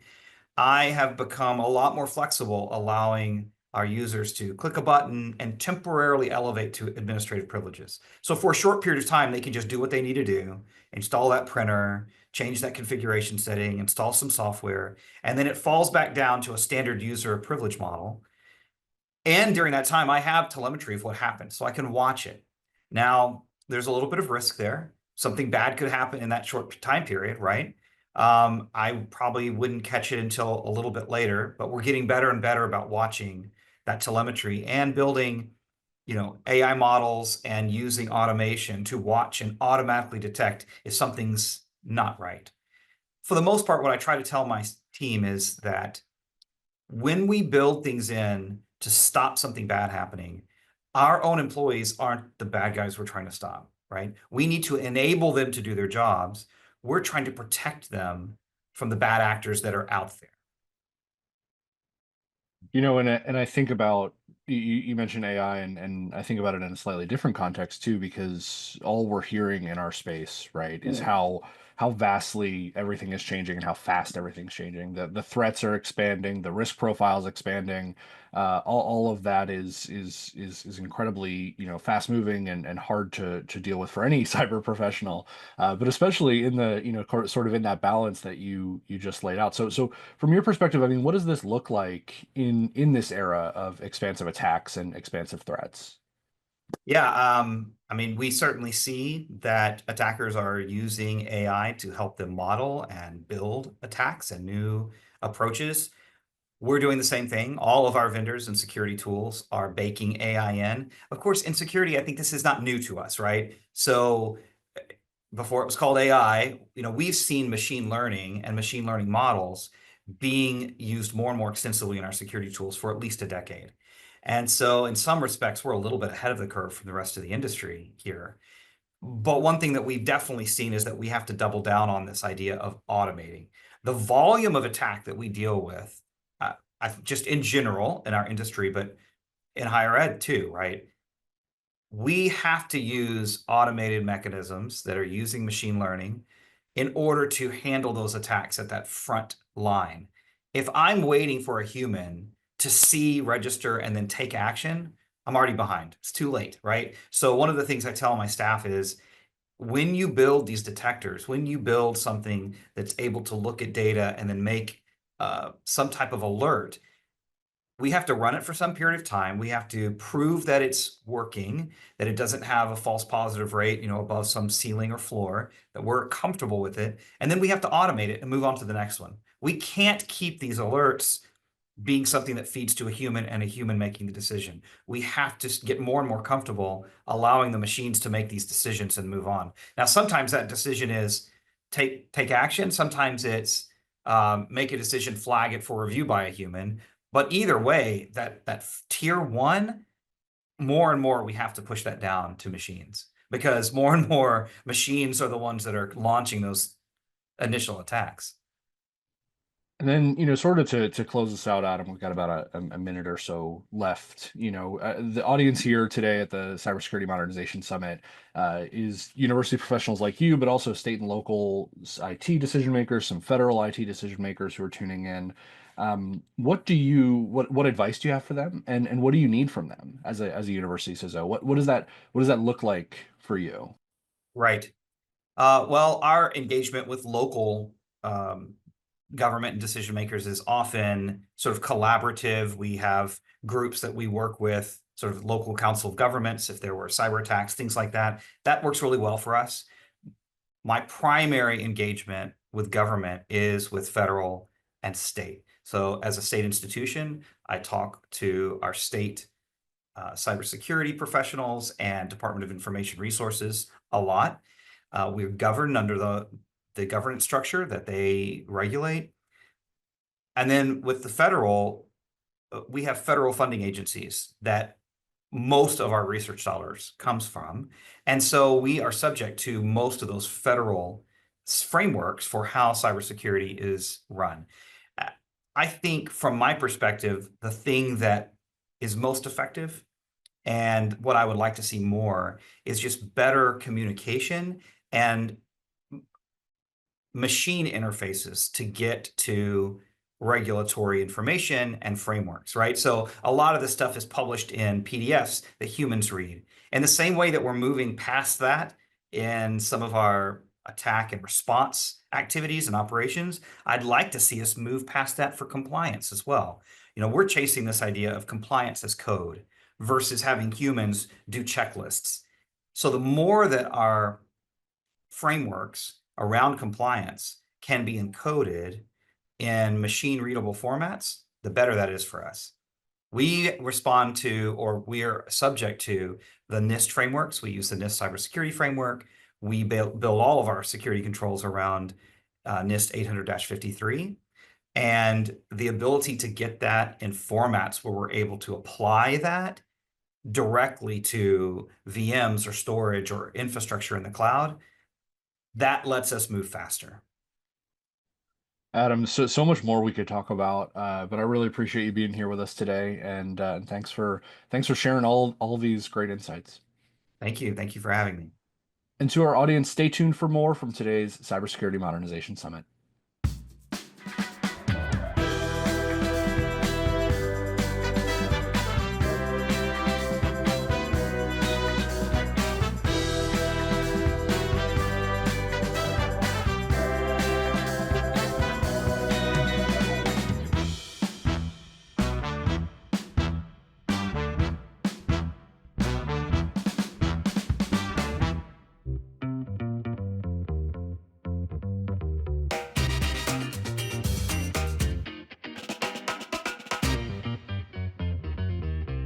Coming up next.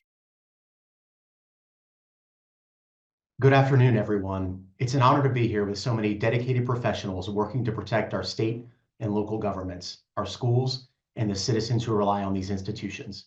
I'm Rob Lallamadir, and I'm privileged to represent Sophos, where our mission is to stay ahead of cyber threats so that organizations like yours can stay focused on serving your communities. Today, I want to talk through something that has dominated cybersecurity headlines, overwhelmed IT departments, and disrupted vital services, and that's ransomware. The evolution of this threat over the past few years has been staggering, and its impact on government and education institutions has been especially severe. In fact, according to the most recent Sophos State of Ransomware report, education and local governments are the most often targeted segment for attackers, higher than financial institutions, higher than the energy sector, and higher than healthcare. But within this challenge, we also see trends that point the way toward resilience. Let's explore both the risks and the opportunities in this evolving cybersecurity landscape. Just a few years ago, ransomware attacks were largely the work of a small number of technically skilled hackers. Today, that's no longer the case. Cybercrime has evolved into a business model with ransomware as a service operations flourishing. In this ecosystem, developers create ransomware and lease it to affiliate hackers who carry out the attacks. This has dramatically lowered the barrier to entry, meaning that even low-skilled criminals can launch sophisticated cyber attacks against state and local governments and schools. The trends we're seeing are sobering. Ransomware attacks against the public sector surged in the last few years, with municipalities and school districts becoming prime targets due to their reliance on legacy systems, limited cybersecurity budgets, and the high value of their data.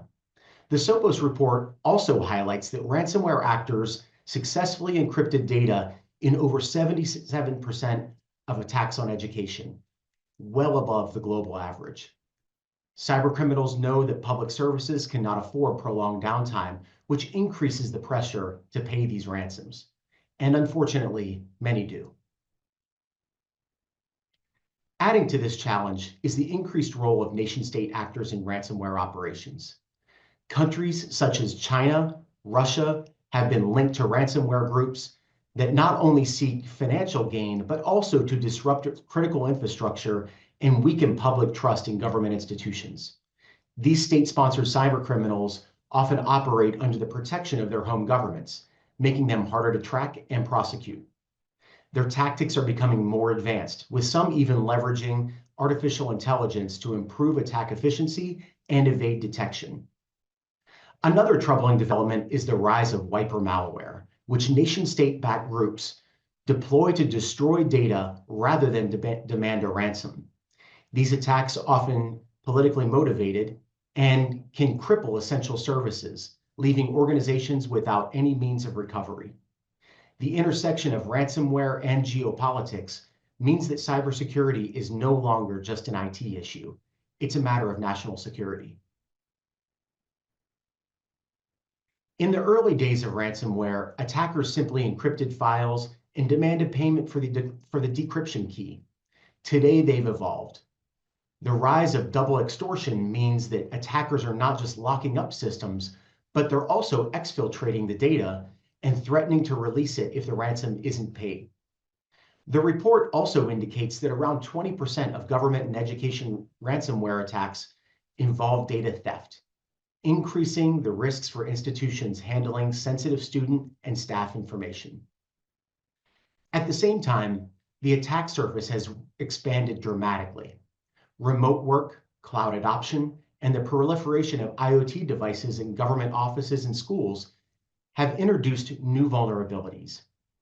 Cybercriminals exploit misconfigured cloud settings, unpatched software, and phishing emails to gain access. Once they're in, they move laterally with alarming speed. One of the biggest challenges remote organizations face today is remote ransomware, attacks that infiltrate systems through remote access. With an increasing number of employees working from home or accessing networks through personal devices, organizations have found it increasingly difficult to secure all their endpoints. Attackers exploit weak RDP configurations, unpatched VPNs, and stolen credentials to gain unauthorized access. Once inside, they deploy ransomware quickly, often before defenders can detect their presence. The Sophos report also found that compromised credentials were responsible for 23% of ransomware attacks in the higher education space, highlighting the critical need for stronger access control and the enormous importance of deploying multi-factor authentication. Another major trend shaping cybersecurity is artificial intelligence. Unfortunately, AI isn't just a tool for defenders, it's also being used by attackers. AI-driven phishing attacks can now generate incredibly convincing emails, deepfake technology is being used for social engineering, and malware is becoming more adaptive and evasive. But there's good news. AI is also one of our most powerful tools for defense.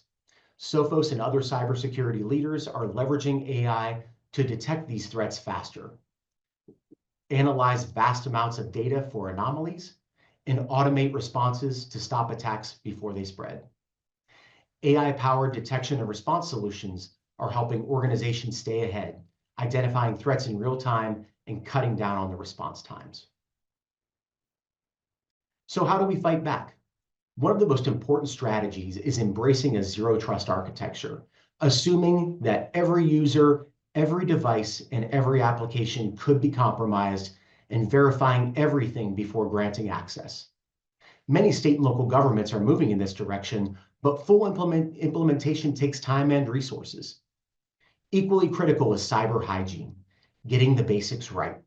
This means enforcing multi-factor authentication, applying patches promptly, segmenting your networks, and keeping your staff trained up on phishing tactics. The Sophos report found that over 40% of ransomware attacks were caused by exploited vulnerabilities, highlighting the importance of timely patch management. Cybercriminals are opportunists. They go after the easiest targets. Keeping your environment just a little bit harder to penetrate can often mean the difference between being a victim and staying secure. Let's also remember, cybersecurity is a team sport. No single organization can tackle the ransomware crisis alone. Public-private partnerships, intelligence sharing, and collaborative defense strategies are essential. Great organizations like CISA at DHS, the MSISAC, and vendors like Sophos are all working together to equip state and local governments with the knowledge, tools, and resources they need to fight back. If there's one takeaway from today, let it be this: ransomware is not inevitable. We have the tools, the intelligence, and the strategies to defend our institutions. but it requires vigilance, investment, and most importantly, collaboration. Cybersecurity isn't just about protecting systems. It's about safeguarding the trust the communities place in their governments and schools. Every attack that we prevent means uninterrupted services, protected identities, and safe learning environments. At Sophos, we are committed to standing with you in this fight. Let's continue to learn together, adapting to new threats, and building a more resilient future. Thank you for your time. Thank you for your dedication, and thank you for your commitment to keeping our nation safe.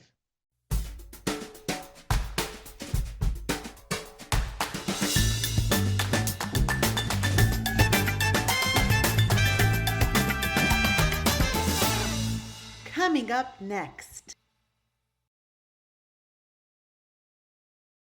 Joining me now is Mark Montgomery, the Executive Director of Cyber Solarium 2.0. Here we are to talk about critical infrastructure. Mark, how's it going? Well, thank you for having me, Jake. Doing great. I'm in Taiwan right now, a country with a critical infrastructure cybersecurity challenge as daunting as ours. I bet. My goodness, we could probably do a whole other panel on that. Well, let's dive in. You know, I think for our audience, primarily state and local IT people, cyber people, even some policymakers. Let's talk about the critical infrastructure threat and challenge that we have right now. You know, I think people have probably seen Salt Typhoon and Volt Typhoon in the news. Let's maybe just start with a brief explanation of kind of what some of those threats are, what we're looking at, and then how that segues into what we need to be thinking about when it comes to critical infrastructure.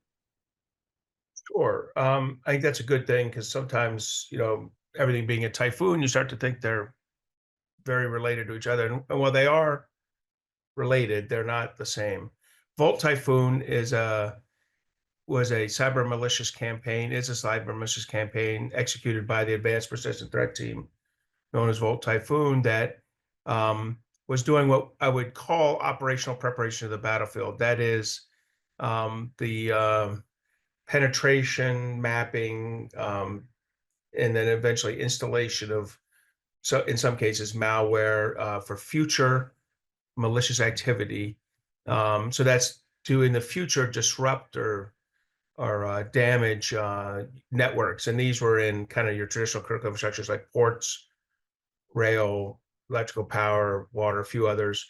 Could have been in all, 10 or 12 of them. I mean, we don't, the government's not obliged to tell us everything everywhere all at once. So, where it was at. I will say gently that when we hear it's in Guam or Hawaii, the West Coast, the Chinese, who this advanced persistent threat team is from, they have a map of the United States. It's probably in the Midwest and the East Coast as well. Okay. That's operational preparation of the battlefield, a little different, a little new, an evolution for the Chinese.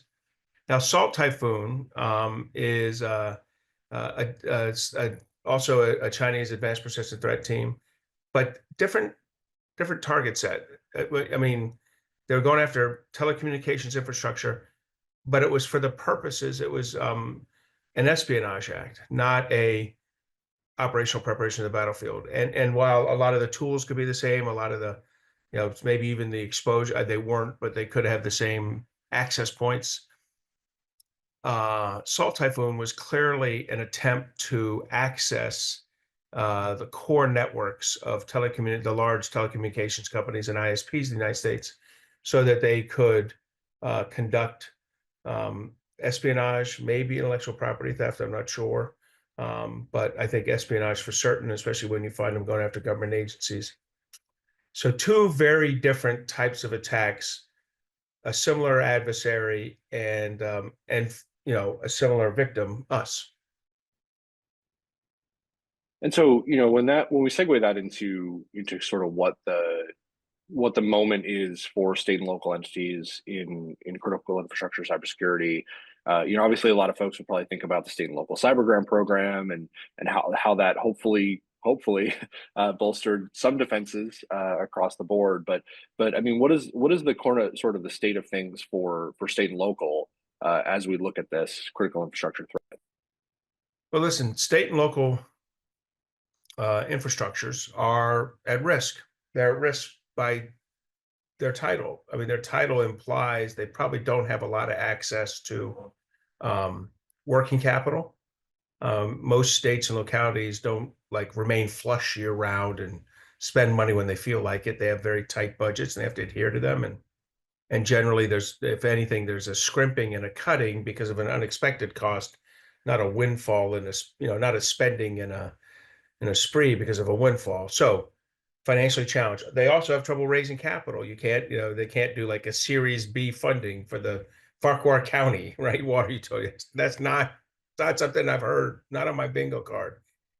However, they can do bonds. I would tell you a laborious and often unsuccessful methodology. So it's hard for them. So they need help. And state and local cybersecurity grant programs are part of it. There are other things. There's state revolving funds for water and a straight drinking, both a drinking water and a wastewater one. So there's energy, particularly rural energy, cybersecurity grants for utilities. So there's a bunch of grant programs, but the one that most people are aware of is the state and local cybersecurity grant program that was initially in the Bipartisan Infrastructure Act. So the state is that there's access to some of this. I don't know, the money is beginning to recede, and I think it's highly unlikely there's going to be reauthorization. So that's not good news. And look, state and local are under duress. They're under duress, not necessarily from the Volt Typhoon, Salt Typhoon, foreign state actor. They're often under duress from criminal actors, conducting ransomware, conducting cyber malicious activity, attempting to extort money. So from my perspective, the state and local cybersecurity officials are the front line. They ought to be treated like the front line. When you're in the front line in the U.S. military, you get food, you get ammo, you get water, you get air support. And, the government should be doing a better job helping our soldiers on the front line. In this case, the cybersecurity soldiers are on the front line, defending our water, power, utilities, our state and local databases, judicial information, the kind of blocking and tackling that allows state and local governments to perform their duties.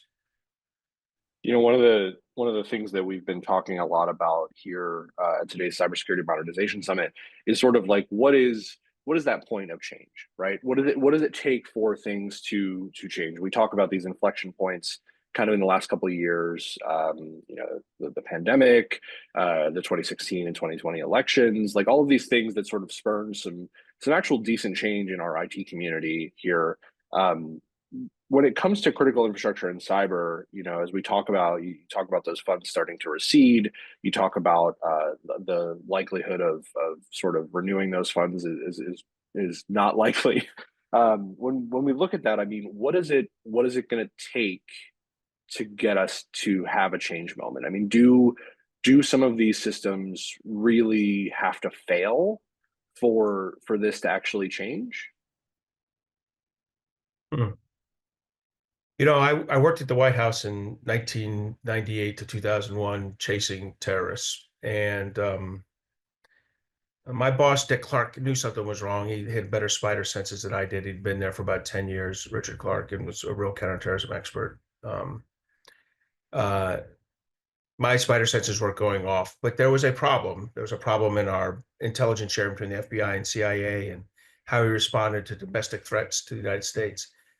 And we took a beating, right, with 9/11, and that taught us, how to handle physical security threats in a way that's been pretty impressive over the last 25 years. I mean, knock on wood as I say it, we've avoided the really big follow-on hits, despite the fact that we have an increasing inventory of adversaries who are increasingly interested in doing something significant to us and holding the great Satan accountable. So that took a significant incident.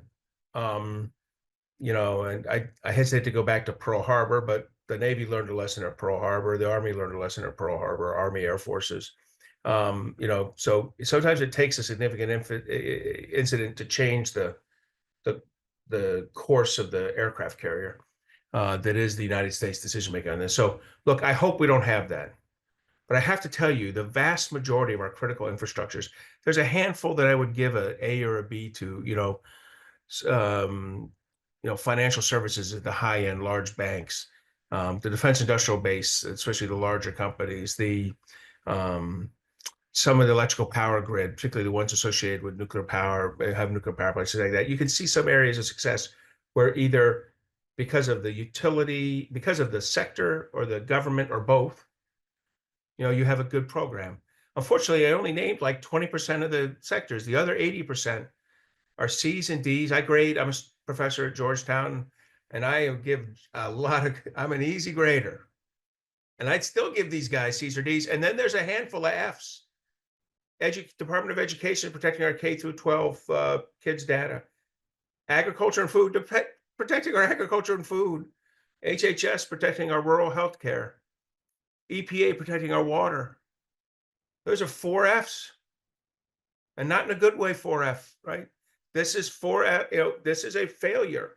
Several of those total federal budgets for support to the sector is $250,000. I'll tell you a Washington secret. $250,000 is really one full-time equivalent. That's one human being servicing, 3,000 pipelines or 8,000 farms or 55,000 water utilities. Now, in the case of EPA, they have more than one person, but 9,000 school districts. This is insane. That's website maintenance. We don't need website maintenance. We need support that says, I'm helping you do a broad risk assessment of the sector for the cabinet member. But then at a granular level, warning and support and information and guidance on how to do assessments, guidance on how to access grant programs. And then when they aren't there, getting off your backside and creating a grant program for your sector, like the Department of Energy did. Okay, I went on there. I would prefer we get there because of good governance and having our act together. I suspect we'll get there because someone takes a 2x4 to the back of our head and we get there. And I hope it's not like 17 2x4s as we go sector by sector, through the 16 to 20 critical infrastructures, the vast majority of which need help. Yeah. I mean, I think that's sobering look at the situation, but probably a realistic one. When we're kind of wrapping up here to close up the conversation, I want to think about sort of what's next. There's a lot of in flux. There's a lot we don't know about the environment. StateScoop has been reporting all month long and kind of in the lead up to today's event about funding changes and about federal changes that affect state and local governments, including at agencies like CISA and others. What with all of that said, with all of this going, where do you see what's happening? Where do you see this going? Where are we heading to in this environment, kind of in the context of protecting our critical infrastructure? Well, first, I want to say that, we were doing better throughout the Biden administration. They got better year over year. We were not good. We were getting better. And I don't blame the Biden administration or Trump 45 or the Obama administration or the, Bush or Clinton. I blame them all. Most of the things that we recommend in the Cyberspace Solarium report, most of the things that you see in the current National Cybersecurity Strategy were in the original National Infrastructure Assurance Plan from 2000 or Presidential Decision Directive 63 from 1998. We're not reinventing the wheel here. We've had a broken, axle for 25 years and haven't fixed it. So when you ask, how are we doing? Well, we'll see. It does not augur well that there appears to be like a chainsaw being taken to CISA's personnel and budget, vice a scalpel. If you didn't like what they're doing with elections and disinformation, scalpel out the like 2 or 3 million out of 2.9 billion that was being spent on it. Don't show up with a chainsaw and be joined by your bros from the Doge, who are just randomly taking chainsaws to things. They should be treating CISA and cybersecurity like a national security issue that it is. And so you go over to the Department of Defense and you see that they're like reshaping the budgets. They're moving things around by cutting them. That's how we should be treating cybersecurity things, whether it's individual federal agencies' cybersecurity budgets, whether it's CISA's budget, whether it's the NCD, whatever, area you're talking about, Cyber Command, they all should be a growth industry because the adversary is growing. I mean, this is not complex strategic, it's in a game of Go, right? This is a game of checkers. We got to get our stuff together and do a better job resourcing and supporting the critical infrastructures and the state and local utilities as they fight the good fight. Mark, it's been I would say it's been great to talk. It's a little scary to talk to you, but it's overall been good. Thank you so much for your thoughts on this, and thank you for the work you're doing to keep this thing going. I appreciate all of it and look forward to catching up again soon. Thank you. Thank you, Jake, and thanks for taking an interest in state and local cybersecurity. It is the backbone of the critical infrastructure protection in the United States. It sure is, and that's what we're all about here. So looking forward to keeping doing that. To our audience here, stay tuned. There's more to come from today's Cybersecurity Modernization Summit.